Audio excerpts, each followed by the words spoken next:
at a shell yet again. My one over there is closed. I want you all to know, oh, hello, if my iPhone would go back to telling me what the date is. It is Friday, it is Friday the 21st of July. Just know that, okay? Yes, Jurgen Klopp is my wallpaper on my phone or screensaver, whatever it is that you say nowadays. But just know, Friday the 21st of July. That is important for today's video. 'Cause I'm done cleaning up your mess. Found myself in my regrets. I've become a little stronger now. A little stronger now.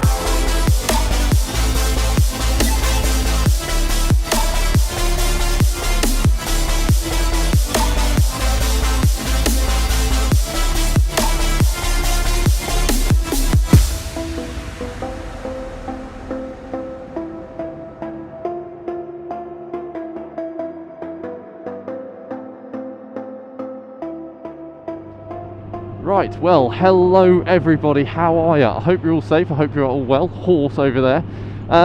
You join me today on the only sort of reasonably okay day on my weather forecast for the foreseeable future, because it just looks like the rain of July is going to continue. Now, if you'd seen at the beginning just then a moment ago, today is Friday, and it is also the day that I upload. So yes, if you are watching this evening, Friday night, then just know that I filmed this today, edited it today, and uploaded it today. And that's going to bring me into today's topic, which is all about pressure. The pressure of being a content creator. Now, recently, my good friend Uncle Red did a video titled Slowing Down, where he has talked about perhaps squeezing out content for content's sake and ultimately not being happy with what he puts out because it's not up to the quality that he knows he can deliver. And Hatsuri has done a video recently on what it takes to be a motovlogger. Now, I thought both of these videos were absolutely exceptional.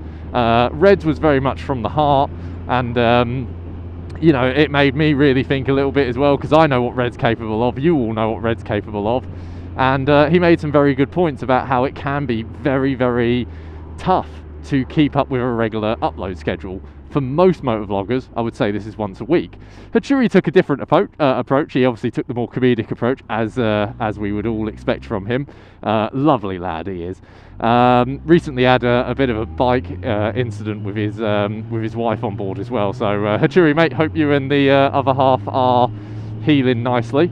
But again, he spoke about what it took to be a motovlogger, and whilst it didn't take a lot, it is quite a challenging thing to do when you think about it. Put yourself on a bike with a camera and start talking, and hope that even a fraction of you find it remotely interesting. Oh, before I say another word, have you guys all seen the new logo? If not, here it is. Look at it. Look at it in all of its glory. It's incredible. I'm so happy with it. Big thank you and big shout out to Uncle Red, who worked his magic as always. And yeah, the lighting's now a lot sharper. Obviously, it's bright green to match Kermit.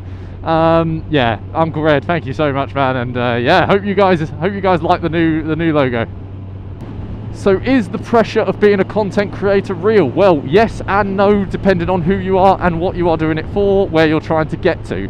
What I mean by this is I put pressure on myself when I started out as a YouTube motovlogger because I always wanted to hit 1,000 subscribers. Now, that's you know, when you're starting out from scratch, trust me, that can take a little while. Unless you're really good, then it won't take you much time at all. But for me, it's taken me, you know, about just over 2 years, and I would say I put a pressure on myself to have a regular upload schedule, to sometimes talk about things that were interesting, find the time to, you know, record, edit, etc. You've got to keep on top of all your social medias. So there are pressures to be had with it, even if you are only doing this, like myself, as a hobby. You know, you're meant to enjoy this, and I do, but I have to admit, from my point of view, life's become a lot easier after hitting that 1,000 mark, because all of a sudden I haven't put this massive burden on my shoulders. Now, that's not the same for other YouTube motovloggers.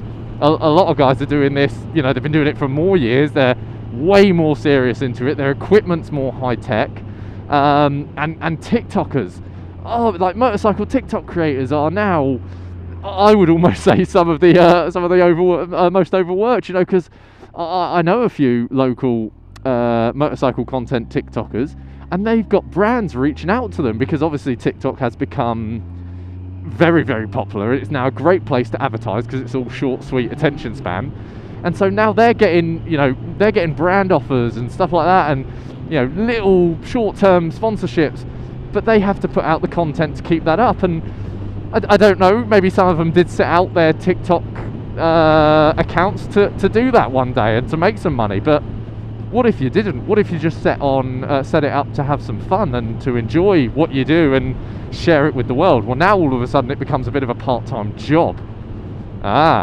So from my point of view, in my opinion, I do think the pressure is there. However, there are two sides to every coin. Now, there are some other motovloggers, and I would say that are a bit like me. You know, they're trying to maintain a regular upload schedule. KODEGREY, you know, KODEGREY he puts out a motovlog, I would say, every week. You've then got other people like Motoramblings, who's now up to like 2 or 3 uploads a week. I know he's just recently retired. Congratulations on your retirement, Motoramblings. I'm not sure if I've Patrick. I should call him Patrick. I feel like I'm close enough to call him Patrick or Pat. I can't say Pat. Every time I think it's yours, ironic. I've gone way off topic. But Patrick was a postman, a mailman, as they call it in the States. And every time I say Pat, I just think of Postman Pat, which is a child's, well, an old. I don't know if Postman Pat's still around. Is Postman Pat still a thing? But yeah, anyway, I go off topic. But yeah, Pat's now put in about 2 or 3 videos out a week, and I dread to think the pressure he's putting himself under. Maybe he's not. Maybe he loves it. You know, maybe he's got so much time on his hands now that's what he wants to do with his time, and fair play. But I mean, I couldn't do that if YouTube all of a sudden said, hey, to be successful or to grow retention and all that, you've got to upload 2 or 3 times a week. That's me buggered. You know, I would only have to continue with my once a week and hope for the best. Then you've got other motovloggers like exeterrider. Now, exeterrider as well, he can be known to put out, you know, 2 vlogs a week, but ultimately he's doing something completely different. You know, he does do the occasional motovlog, but a lot of his stuff is motorcycle reviews. You know, where he gets short-term and long-term lets of bikes. Now, whilst I know he absolutely loves what he does, that is a pressure in itself. You know, we all have jobs, we all have families, we all have lives outside of this, but that is something else he needs to factor into his life and his weeks. It can be stressful, you know. So I completely understand when people, you know, like Red, who is an absolute amazing genius, one of the best creators of content that I know.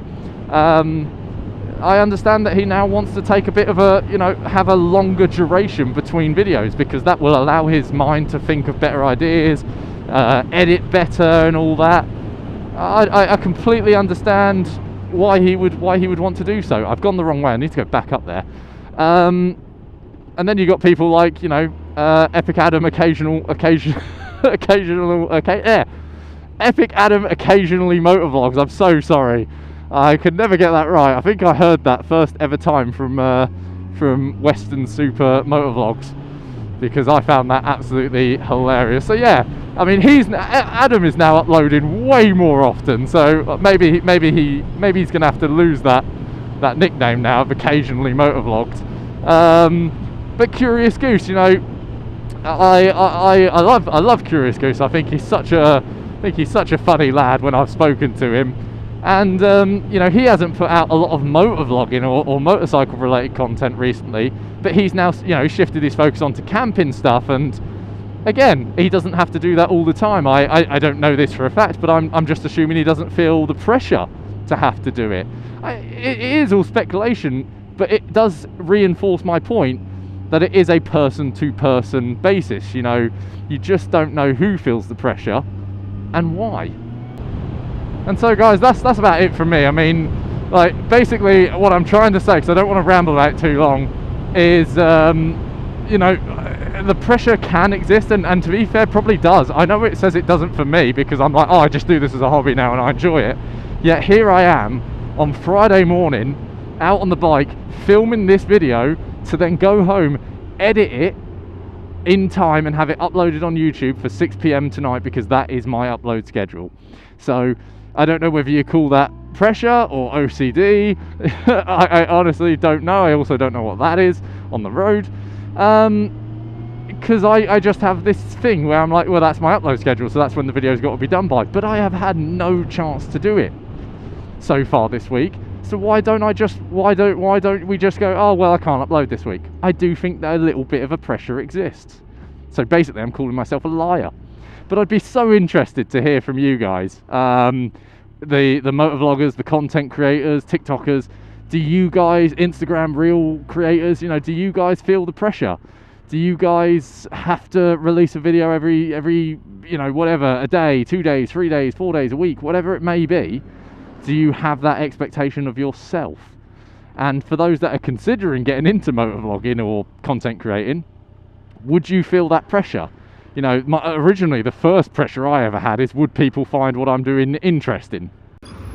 For example, nobody is interested in watching me scuff my face with a great sausage roll right outside a gym.